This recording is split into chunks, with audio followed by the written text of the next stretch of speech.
Ya aku serahkan, berangkat ke Dubai, kuliah dimudahkan, belum punya ijazah sudah bisa berangkat ke luar negeri, itu kan ada sebagian impian. Nanti saya punya istri, nanti saya punya anak, kalau memang pekerjaan saya masih ada hal haramnya gitu ya. Bapak punya restoran ya sebelumnya katanya. Jadi kerjaan saya itu dulu gitu Kang, porsinya banyak, harganya murah, tapi ramenya luar biasa. Oleh-oleh, ada ayam duduk mandi saus. Jadi ini tuh menu terbaru dari Ayam Sauce guys. Makan ayam 1 ekor cuma 30 ribuan per orang. Bisa refill nasi dan minum sepuasnya juga loh. Tuh lihat, ayamnya empuk dan bumbunya meresap banget sampai dada. Biar lebih jos, jangan lupa dicocolin ke saus keju dan sambal daun jeruknya ya. Dijamin nampol abis. Oh iya, selain ayam duduk banyak menu baru lainnya juga loh. Ada churros, pom-pom, nasi daun jeruk, spaghetti carbonara. Harganya mulai dari 22 ribuan aja loh. Yuk langsung datang ke Ayam Sauce terdekat ya. Ini sayapnya udah gak ada tulangnya, jadi bisa langsung dimakan. Enak banget. Pas yang tadi Pak, ada promo makanan Jerman semuanya yang non halal gitu. Akhirnya memutuskan, apabila pertanyaan besar adalah di kepala, nanti saya punya istri, nanti saya punya anak, kalau memang pekerjaan saya masih ada hal haramnya gitu ya, itu yang difikirkan saat itu. Alhamdulillah qadarullah, Allah memberi apa ya itu Kang gitu, maksudnya terfikir sama saya dan saya langsung memutuskan bismillah, karena ini memang nggak boleh. Alhamdulillah orang tua yang mendidik gitu Kang, di umur segitu tuh belum mengalami dimana yang tadi yang hedon tadi ya dan segala macem. Alhamdulillah dikasih kemudahan untuk berpikir di sana. Padahal kan pendapatannya udah gede gitu. Ya lumayan ya Kang, apalagi masih sendiri waktu itu, belum menikah. Dan alhamdulillah mengambil keputusan dagang, walaupun belum ada modal segala macam gitu, baru diniatkan saja. Alhamdulillah itu dikasih kemudahan, karena waktu itu memang pingin dagangnya seperti apa, bahkan nggak besar mimpinya, hanya 1 gerobak gitu ya, gerobak jualan apa aja yang saya bisa, karena cukuplah untuk berdagang. Jadi waktu itu memang waktu pulang dari Dubai itu hampir bersamaan dengan yang nama, mungkin duluan saya dengan Wings, bisa dengar Kang, betul. Jadi waktu itu si sayap ayam ini masih harganya tuh mirip dengan ati, kan itu jauh lebih murah, ceker segala macam. Jadi ini tuh memang tidak dilirik, tapi di luar sana menjadi makanan luar biasa. Makanya waktu itu kita udah kebayang namanya mau doh. Jadi usaha pertama adalah doh Drums of Heaven. Jadi sayap ayam dari surga, salah satu menu memang andalan waktu pas saya kerja di Dubai sana Kang. Jadi tentang sayap-sayapan gitu ya. Dan waktu itu masih 2000 berapa 10 tahun lalu, 2000 berapa ya, 2010 ya, 2011 itu belum ada mungkin, atau sudah ada Chinese food yang memang porsinya banyak. Jadi kerjaan saya itu dulu gitu Kang, porsinya banyak, harganya murah, tapi ramenya luar biasa. Jadi basicnya saya Chinese food gitu ya, Chinese food. Setelah itu saya buat doh itu, Drums of Heaven itu, sudah ada di pikiran mau buka seperti apa gitu. Jadi kalau untuk 1 orang kebanyakan, 2 orang harus tambah gitu, lebih kurang. Itu mungkin udah ada kepikiran, kayaknya seru gitu. Dan akhirnya baru kepikiran, wah saya harus berangkat lagi kerja 1 kali lagi dan saya harus dagang gitu, kebayangnya itu. Jadi keluar dari hotel itu untuk menghindari yang tadi gitu kan ya, yang non halal tadi, tapi saya keluar dulu, saya pengen dagang, saya cari kerja. Oke, itu saya hampir berangkat ke catering di daerah di Irian Jaya, kan itu juga uangnya katanya lumayan gitu. Betul, kayak ya ada beberapa perusahaan tambang emas gitu, kita ada yang masak tambang emas, tambang minyak, itu tuh cooknya dibayarnya cukup lumayan. Sepertinya oke dah, saya berkorban lagi, saya harus merantau lagi, tapi di waktu hanya 2 tahun selesai dagang gitu, kebayangnya itu Kang. Nah dulu tuh pernah saya sebelum berangkat ke Dubai itu diikat tunangan lah ceritanya, udah serius tunangan, pas pulang dari Dubai itu saya putus Kang gitu, putus. Dan sekarang alhamdulillah ya namanya sama yang itu alhamdulillah, karena memang beliau itu menerima apa adanya, saya tahu banget lah beliau.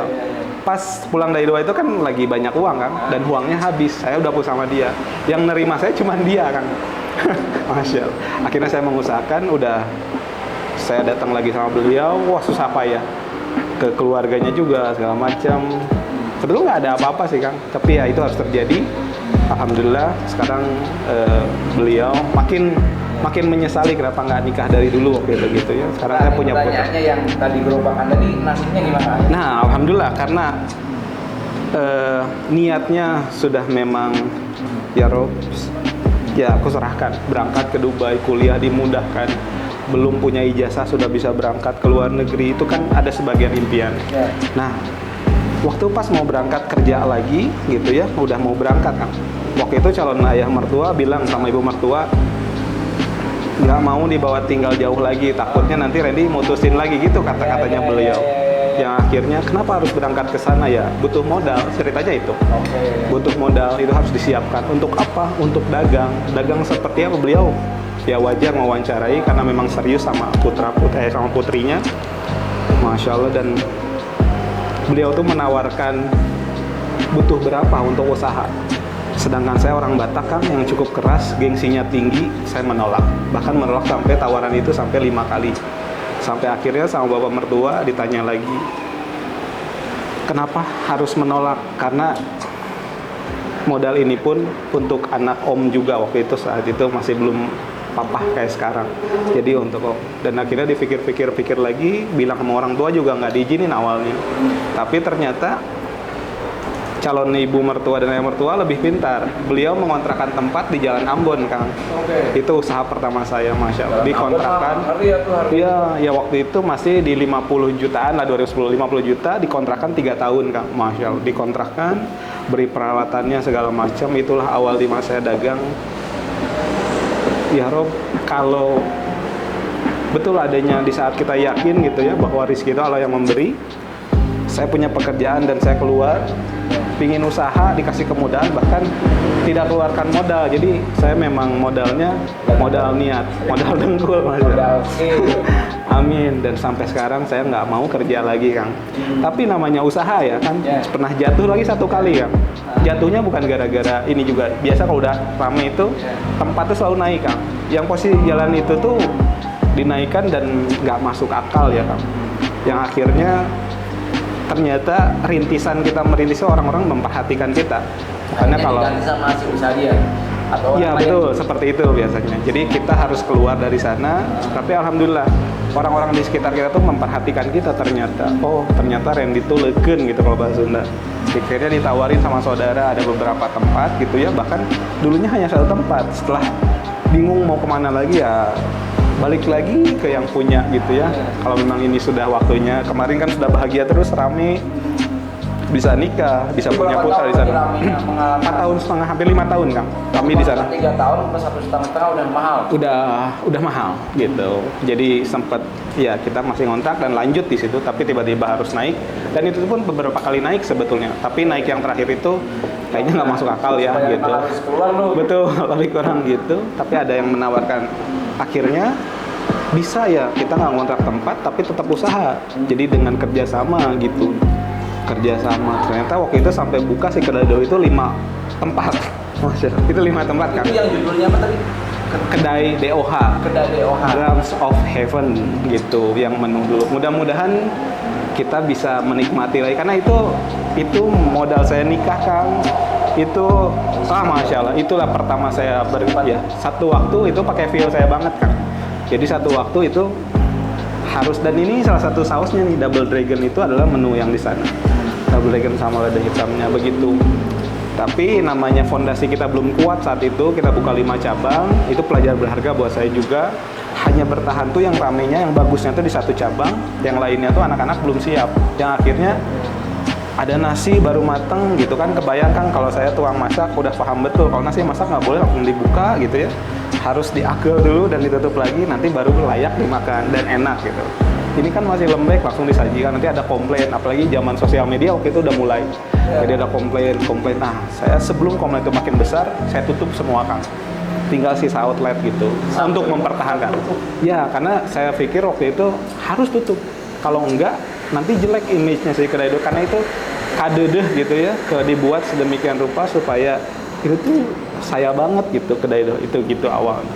Dan akhirnya waktu itu sampai harus tutup semua. Dan terjadi lagi perihal tempat juga gitu kan, gitu lagi lah. Sampai akhirnya saya sempat balik lagi ke hotel, tapi saya mencari hotel yang syariah. Ada beberapa hotel di Bandung yang memang ke sana kan. Nah, Itu kalau tutup kayak gitu ada rugi atau plus atau apa? yang pasti Yang pasti apa tuh yang ini buat pelajaran kita semua nih. ya, untungnya waktu itu kan sempat nabung Kang ya. Jadi saya masih bisa hidup dari tabungan itu. Tapi itu terlampau keenakan bagi saya waktu itu. Jadi waktu pas sudah mulai, seperti tabungan kita sudah mulai ini gitu ya. Wah, ini mah harus kerja bagaimanapun. Karena belum ada kesempatan lagi untuk dagang saat itu juga bukan kesalahan kami, tapi memang susah ya. begitu. Tutup, anggap naik, nyari tempat lain terus pindah, tinggal promo lagi kan udah. Memang susah.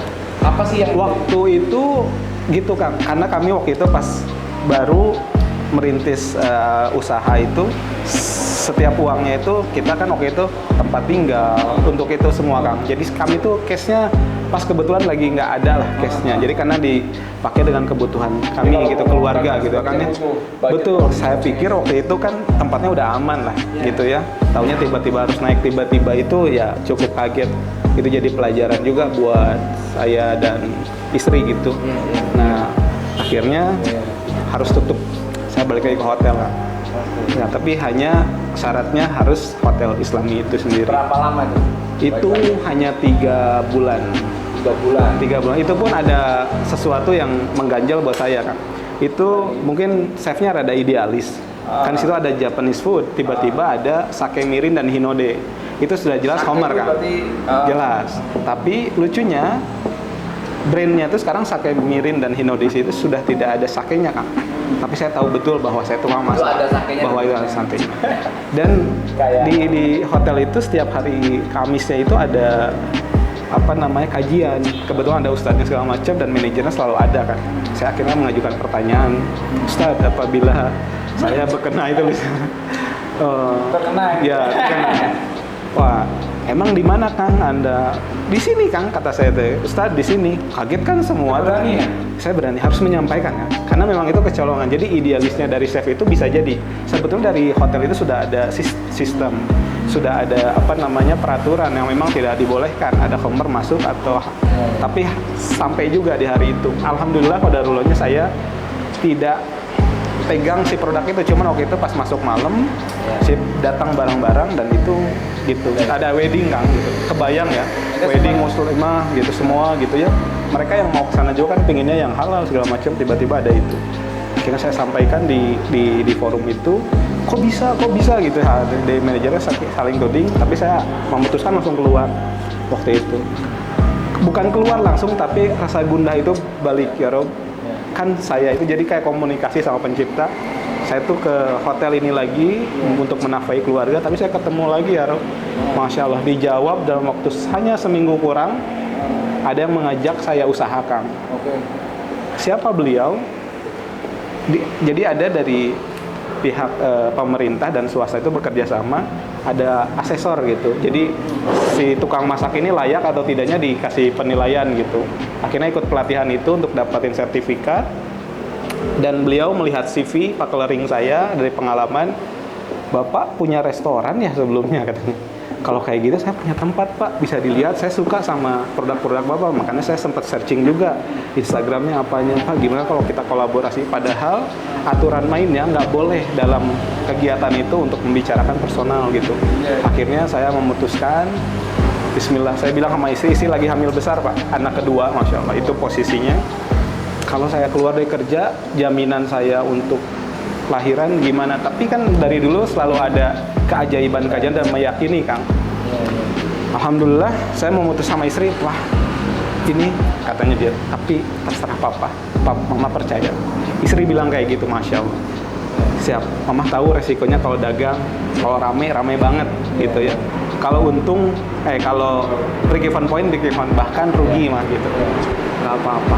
Masya Allah, kami sudah sempat, karena istri itu tiba-tiba waktu itu nyeletuk, Pak pingin lahirannya di rumah sakit ini. Saya sempat nabung Kang, waktu itu 7,5 juta gitu. Saat itu kan kami lagi drop gitu, 7,5 juta ke rumah sakit itu, karena lahiran normal saat itu tuh di 16 jutaan. 17 juta normal tapi ada fasilitas ABCD lah pokoknya gitu. Mending saya ya tiga. Bismillah. Oke, itu karena ada permintaan dari sini, nggak tahu kenapa pingin itu gitu kan. Alhamdulillah saya balik usaha dan alhamdulillah dividen kami itu setelah usaha itu biasanya di hotel tahu ya Kang ya, lumayan lah dapat bonus, dapat apa.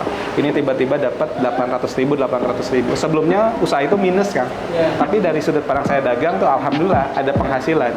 Gitu. Tiba-tiba tapi 800 saya kasih store ke istri gitu. Mah ini alhamdulillah gitu.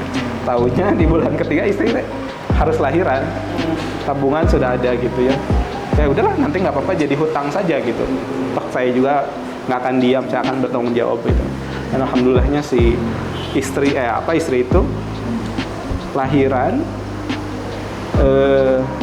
di mana kita selalu sujud Kang, di mana kita selalu sholat berjamaah, lahirnya di situ sama saya, masya Allah. Di kamar kita, padahal sudah ditelepon ke pihak pas dia kerasa itu, jadi baru check up di hari ini. Kok bisa ya? Di check up di hari ini katanya lahirannya baru 2 mingguan lagi kata ya begitulah. Tapi malam itu dia sepertinya udah mau keluar gitu. Ya udah saya telepon ke pihak rumah sakit, katanya si ambulansnya nggak ada Kang. Bisa gitu ya? Kami kan sudah terdaftar Kang, ini udah ada dalam fasilitas. Panik gimana? Enggak, masya Allah itu dikuatkan hari itu tuh nggak tahu kenapa. Oh ya sudah. Terus saya bilang ke keluarga di lantai bawah tuh. Karena udah tahu hari lahirnya tuh kami udah siap-siap Kang, jadi udah disiapkan gitu ya. Jadi kita tinggal berangkat. Jadi lagi nunggu kakak untuk berangkat. Terus saya sampaikan ke bapak waktu itu, Pak, tolong sampaikan ke tetangga sama bahwa Tasya mau lahiran, istri mau lahiran. Buat apa? Ya mungkin ada dokter di sekitar sini. Karena udah keluar Kang sebagian kepalanya. Karena saya mengikuti lahiran pertama, masya Allah. Saya tenang, terus mama waktu itu hobinya istri dan kami itu senang dengan murotal. Jadi Abdul Rahman Al-Ausi, makanya ada namanya itu di putra yang kedua gitu. Mama percaya sama papa waktu itu dan komunikasinya gitu Kang. Ya Bismillah, sok mama ngeden, sok segala macam, masya Allah itu bisa sekuat itu. Mungkin kalau sekarang diminta lagi lahiran segala macam saya akan menolak Kang. Tapi di sana karena masya Allah nggak tahu kenapa saya istighfar dan haruslah lahir di situ. Dan ternyata mobil datang gitu ya, saudara yang mau bantu datang, kakak ipar mau datang, tiba-tiba ke atas udah lahir kita si anaknya. Dan lahiran itu juga saya masih ingat Kang, masya Allah. Jadi pas lahir itu dia belum bersuara. Saya lihat dokter waktu itu diangkat dan ditepuk gitu. Saya melakukan itu Kang, masya Allah.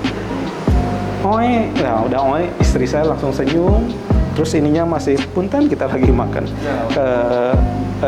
Masih ke ininya, ke ibunya ya hari-harinya gitu ya. Setelah itu apa? Waktu itu kalau nggak salah disedot kan Kang. Dan alhamdulillah, nah itu dia. Jangan pernah menyesali kejadian dulu dan sekarang. Bukan barangkali Allah pasti apa ya? Sesuatu akan berguna itu gitu kadang-kadang bukan kadang-kadang itu seperti itu Kang. Jadi saya tuh hobi dengan makan tutut Kang. Dan selalu nggak pernah gagal tuh kalau tutut, jadi nggak pernah ada yang gagal. Dan waktu itu saya nggak ada kepikiran apa, jadi saya ya karena dia masih banyak lendir-lendir dan saya akhirnya sedot-sedot dan akhirnya dia bisa bernafas gitu. Setelah itu apa yang saya lakukan? Nabi Muhammad tidurnya nggak, waktu itu belum Kang. Jadi cuman kebayangnya setelah itu dan ditarik tidur nyamping ke sebelah kanan gitu. Dan saya liatin beliau, masya Allah ini tampan sekali nih putra dan bersihnya luar biasa gitu ya. Saya cuma senyum aja, tiba-tiba keluarga datang gitu. Pas itu waktu adzan subuh, masya Allah. Udah akhirnya bidan datang.